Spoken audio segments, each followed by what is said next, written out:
The Happy Prince by Oscar Wilde. High above the city, on a tall column, stood the statue of the Happy Prince. He was gilded all over with thin leaves of fine gold. For eyes, he had 2 bright sapphires, and a large red ruby glowed on his sword hilt. He was very much admired indeed. "He is as beautiful as a weathercock," remarked one of the town councillors, who wished to gain a reputation for having artistic tastes. "Only not quite so useful," he added, fearing lest people should think him unpractical, which he really was not. "Why can't you be like the Happy Prince?" asked a sensible mother of a little boy who was crying for the moon. "The Happy Prince never dreams of crying for anything." "I am glad there is someone in the world who is quite happy," muttered a disappointed man as he gazed at the wonderful statue. "He looks just like an angel," said the charity children, as they came out of the cathedral in their bright scarlet cloaks and their clean white pinafores. "How do you know?" said the mathematical master. "You've never seen one." "Ah, but we have, in our dreams," answered the children, and the mathematical master frowned and looked very severe, for he did not approve of children dreaming. One night there flew over the city a little swallow. His friends had gone away to Egypt 6 weeks before, but he had stayed behind, for he was in love with a most beautiful reed. He had met her early in the spring as he was flying down the river after a big yellow moth, and had been so attracted by her slender waist that he had stopped to talk to her. "Shall I love you?" said the swallow, who liked to come to the point at once, and the reed made him a low bow. So he flew round and round her, touching the water with his wings and making silver ripples. This was his courtship, and it lasted all through the summer. "It is a ridiculous attachment," twittered the other swallows. "She has no money and far too many relations." And indeed the river was quite full of reeds. Then, when the autumn came, they all flew away. After they had gone, he felt lonely and began to tire of his lady love. "She has no conversation," he said, "and I'm afraid that she is a coquette, for she is always flirting with the wind, and certainly whenever the wind blew, the reed made the most graceful curtsies. I admit that she is domestic," he continued, "but I love travelling, and my wife, consequently, should love travelling also. Will you come away with me?" he said, finally to her, but the reed shook her head. She was so attached to her home. "You have been trifling with me," he cried. "I'm off to the pyramids. Goodbye." And he flew away. All day long he flew, and at night time he arrived at the city. "Where shall I put up?" he said. "I hope the town has made preparations." Then he saw the statue on the tall column. "I will put up there," he cried. "It's a fine position with plenty of fresh air." So he alighted just between the feet of the Happy Prince. "I have a golden bedroom," he said softly to himself as he looked around, and he prepared to go to sleep, but just as he was putting his head under his wing, a large drop of water fell on him. "Oh, what a curious thing!" he cried. "There is not a single cloud in the sky, the stars are quite clear and bright, and yet it is raining. The climate in the north of Europe is really dreadful. The reed used to like the rain, but that was merely her selfishness." Then another drop fell. "What is the use of a statue if it cannot keep the rain off?" he said. "I must look for a good chimney pot," and he determined to fly away. But before he had opened his wings, a third drop fell, and he looked up and saw... What did he see? The eyes of the happy prince were filled with tears, and tears were running down his golden cheeks. His face was so beautiful in the moonlight, and the little swallow was filled with pity. "Who are you?" he said. "I am the happy prince." "Why are you weeping then?" asked the swallow. "You have quite drenched me." "When I was alive and had a human heart," answered the statue, "I did not know what tears were, for I lived in the palace of Sans-Souci, where sorrow is not allowed to enter.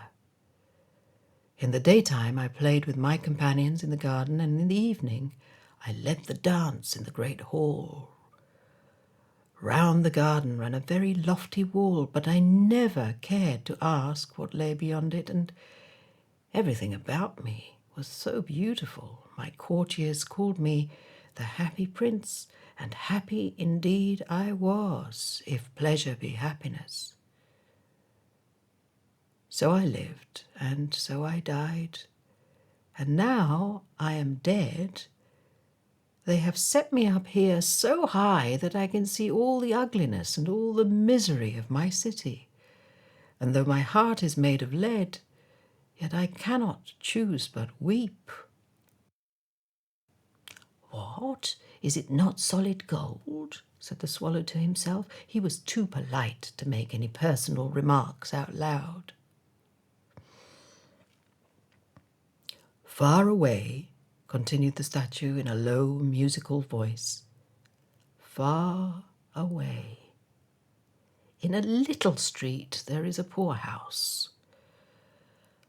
One of the windows is open, and through it I can see a woman seated at a table. Her face is thin and worn, and she has coarse red hands all pricked by the needle, for she is a seamstress.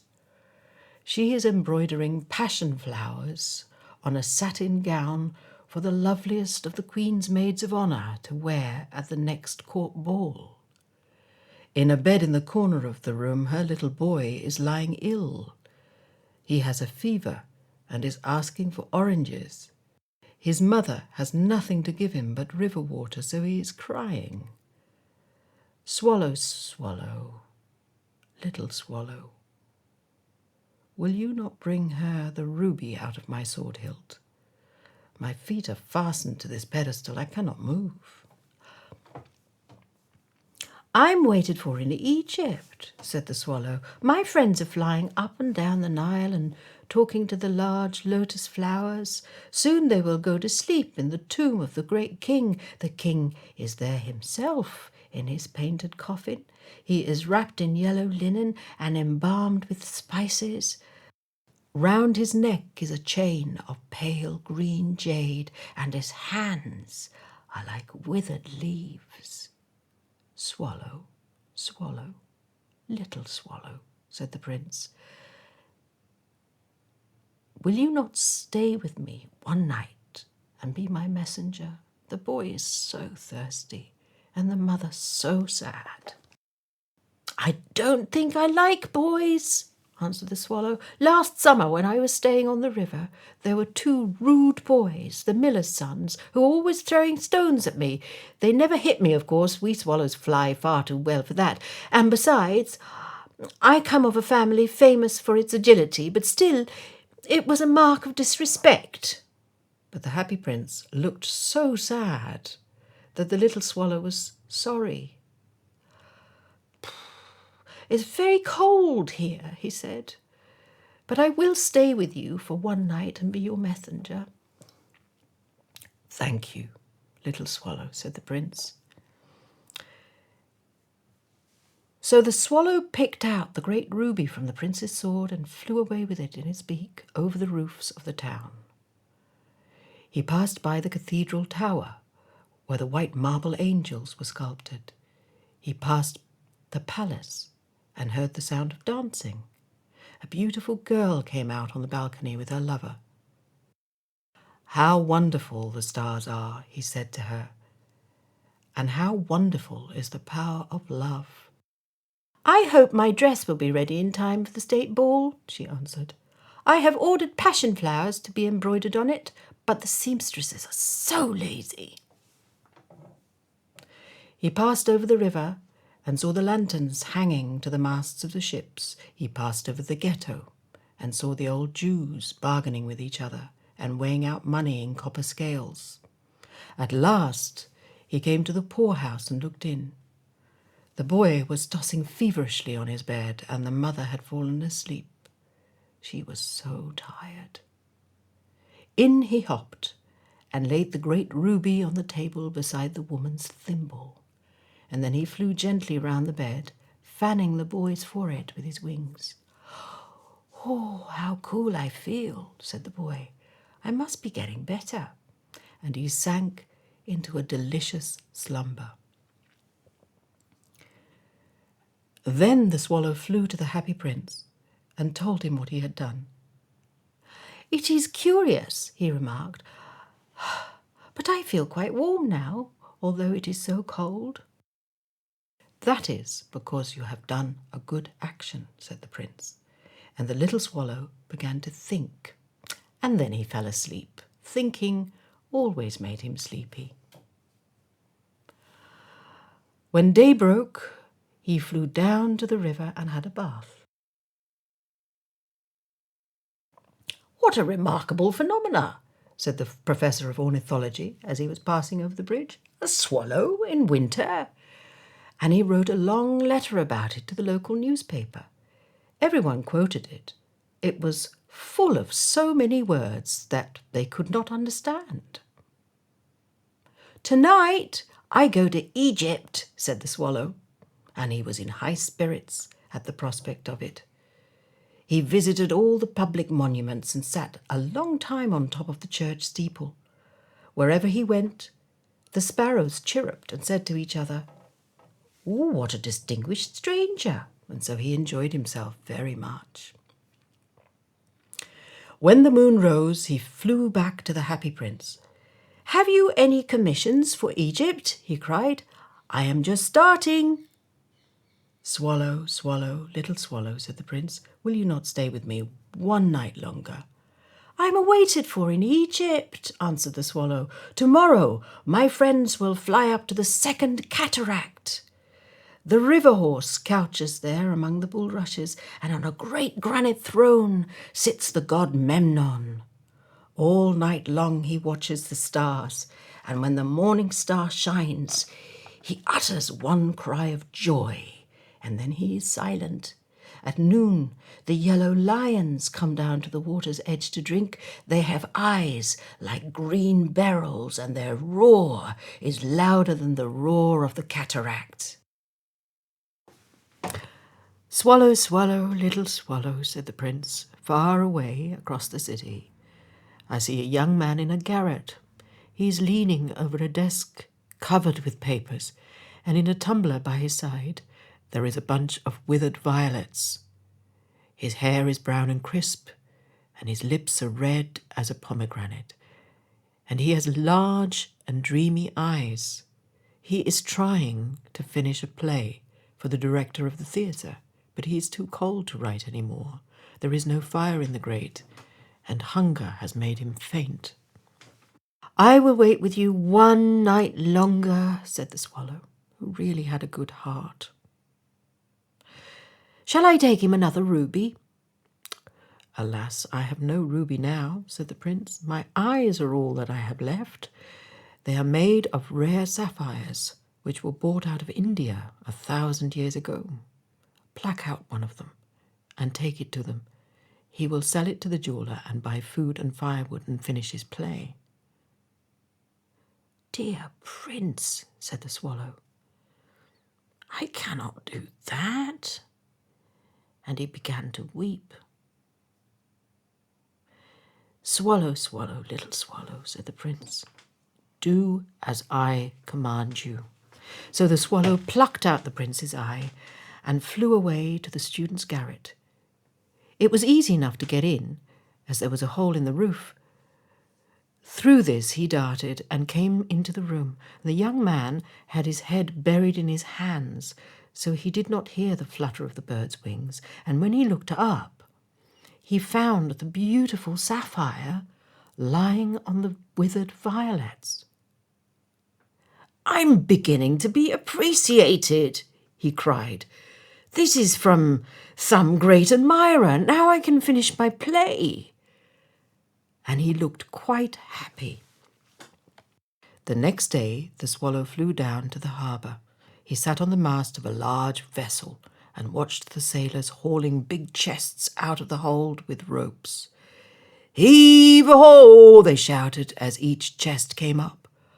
"I'm going to Egypt!" cried the swallow, but nobody minded, and when the moon rose he flew back to the happy prince. "I am come to bid you good-bye," he cried. "Swallow, swallow, little swallow," said the prince, "will you not stay with me one night longer?" "It is winter," answered the swallow, "and the chill snow will soon be here. In Egypt the sun is warm on the green palm trees, and the crocodiles lie in the mud and look lazily about them.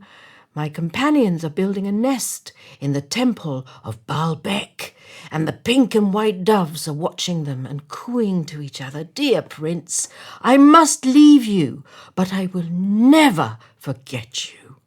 And next spring I will bring you back 2 beautiful jewels in place of those you have given away. The ruby shall be redder than a red rose, and the sapphire shall be as blue as the great sea." "In the square below," said the happy prince, "there stands a little match girl. She has let her matches fall in the gutter, and they are all spoiled. Her father will beat her if she does not bring home some money, and she is crying. She has no shoes or stockings, and her little head is bare.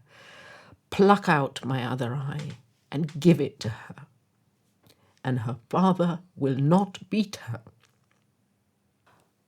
"I will stay with you one night longer," said the swallow, "but I cannot pluck out your eye. You would be quite blind then." "Swallow, swallow, little swallow," said the prince, "do as I command you." So he plucked out the prince's other eye and darted down with it. He swooped past the match girl and slipped the jewel into the palm of her hand. "What a lovely bit of glass!" cried the little girl, and ran home laughing. Then the swallow came back to the prince. "You are quite blind now," he said, "so I will stay with you always." "No, little swallow," said the poor prince, "you must go away to Egypt." "I will stay with you always," said the swallow, and he slept at the prince's feet. All the next day he sat on the prince's shoulder and told him stories of what he had seen in strange lands. He told him of the red ibises who stand in long rows on the banks of the Nile and catch goldfish in their beaks, of the Sphinx, who is as old as the world itself and lives in the desert and knows everything, of the merchants who walk slowly by the side of their camels and carry amber beads in their hands, of the king of the mountains of the moon, who is as black as ebony and worships a large crystal, of the great green snake that sleeps in a palm tree and has 20 priests to feed it with honey cakes, and of the pygmies who sail over a big lake on large flat leaves and are always at war with the butterflies. "Dear little swallow," said the prince, "you tell me of marvellous things, but more marvellous than anything is the suffering of men and of women. There is no mystery so great as misery. Fly over my city, little swallow, and tell me what you see there." So the swallow flew over the great city and saw the rich making merry in their beautiful houses while the beggars were sitting at the grates. He flew into dark lanes and saw the white faces of starving children looking out listlessly at black streets. Under the archway of a bridge, 2 little boys were lying in one another's arms to try and keep themselves warm. "Oh, how hungry we are," they said. "You must not lie there," shouted the watchman as they wandered out into the rain. Then he flew back and told the prince what he had seen. "I'm covered with fine gold," said the prince. "You must take it off, leaf by leaf, and give it to the poor. The living always think that gold can make them happy." Leaf after leaf of the fine gold the swallow picked off, till the happy prince looked quite dull and grey. Leaf after leaf of the fine gold he brought to the poor, and the children's faces grew rosier, and they laughed and played games in the street. "We have bread now," they cried. Then the snow came, and after the snow came the frost. The streets looked as if they were made of silver. They were so bright and glistening. Long icicles like crystal daggers hung down from the eaves of the houses. Everybody went about in furs, and the little boys wore scarlet caps and skated on the ice. The poor little swallow grew colder and colder, but he would not leave the prince. He loved him too well. He picked up crumbs outside the baker's door when the baker was not looking and tried to keep himself warm by flapping his wings. But at last he knew that he was going to die. He had just strength enough to fly up to the prince's shoulder once more. "Goodbye, dear prince," he murmured. "Will you let me kiss your hand?" "I am glad that you are going to Egypt at last, little swallow," said the prince. "You have stayed too long here. But you must kiss me on the lips, for I love you."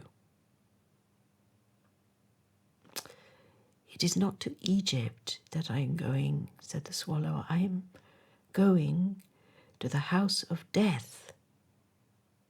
Death is the brother of sleep, is he not?" And he kissed the happy prince on the lips and fell down dead at his feet. At that moment, a curious crack sounded inside the statue, as if something had broken. The fact is that the leaden heart had snapped right in two. It certainly was a dreadfully hard frost. Early the next morning, the mayor was walking in the square below, in company with the town councillors. As they passed the column, he looked up at the statue. "Dear me, how shabby the happy prince looks," he said.